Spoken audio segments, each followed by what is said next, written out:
உங்கள் பையனை நடிக்க வச்சிட்டீங்க. சரி சார். நீங்கள் ஏன் இது வரைக்கும் எந்த படத்தையும் நடிக்கல? சார் சார் நான் வந்து டைரக்டர் ஆகணும் வந்தேன் சார். என் பையன் போனஸு சார். உண்மைக்கே இதுக்காண்டியே நிறைய பேர் சுற்றுறாங்க சார். நிறைய பேர் இதுக்கு பையனை ஹீரோவாக்குறதுக்காண்டியே பணத்தை போடுறவங்களாம் இருக்காங்க சார். ஆமாம். நான் இது எதிர்பாராத நடந்த ஒரு ஒரு ஒரு ஒரு ஒரு கிஃப்ட்டு சார் இது. என் பையனை நான் ஹீரோவாக்குறேங்கிறது. ஏன்னா நான் ஒரு ஹீரோவாக இருந்தால் ஹீரோவாக்குறது ஓகே சார்.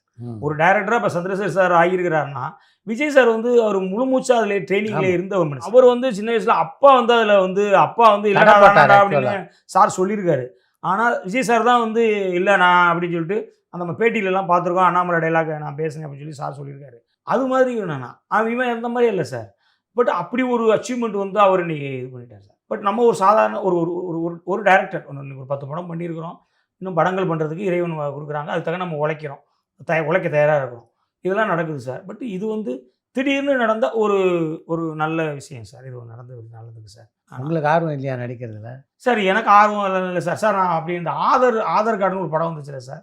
அது என்னதான் சார் அந்த டைரக்டர் கேட்டார், ராம்நாத்.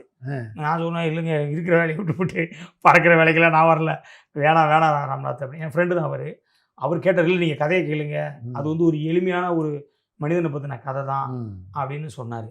ஐயா இல்லையா இதெல்லாம் வேணாம், நல்லா போயிட்டுருக்கு அப்படின்னு சொல்லிட்டு இது பண்ணிட்டேன் சார். ஏன்னா நடிகர்கள்லாம் அது வந்து அது ஒரு கிஃப்ட்டு சார், ஒரு காடு கிஃப்ட்டு சார். இப்போ நீங்களாம் ஜப்பானில் கல்யாணம் பண்ணிருக்கீங்கன்னா அது வந்து எல்லாத்துக்கும் இயல்பாக அது வராது சார். நான் வந்து வெளியே இருந்து கதை சொல்லலாம் சார், அது வேறு, பயமே இல்லாமல் கதை சொல்லலாம் சார். ஆனால் அந்த ஃப்ரேம்குள்ளே அதை வாங்கிக்கிட்டு அதை பண்ணிக்கிட்டு அது நிறைய இருக்குது சார். அப்புறம் எனக்கு வந்து ஒரு சின்ன நான் எதையுமே தெரிஞ்ச வேலையை சரியாக செய்யணும், தெளிவாக செய்ய நினைக்கக்கூடிய ஆள் சார். தெரியாத வேலையே போய் உள்ளே போய்கிட்டு மாட்டிக்கிட்டு ரொம்ப சென்சிட்டிவான ஒரு ஆள் சார். யாராச்சும் ஏதாச்சும் படக்குன்னு சொல்லிடக்கூடாது. நான் பேட்டிகளே நிறையா மீடியாக்குள்ளே நிறையா எதுக்குமே நான் வராமல் இருக்கிறதுக்கு காரணமும் ஏதாச்சும் கமெண்டில் தப்பாக போடுவாங்க, நம்ம அம்மா பிடிச்சி திட்டுவாங்க அப்படிங்கிறக்காண்டியே நான் எந்த கேள்விகளுக்கும் கூட இப்போ இதுவே வந்து நீங்கள் சுயசரிதமே ஒன்று சொல்கிறதுனால தான் சார் நான் இது பண்ணேன்.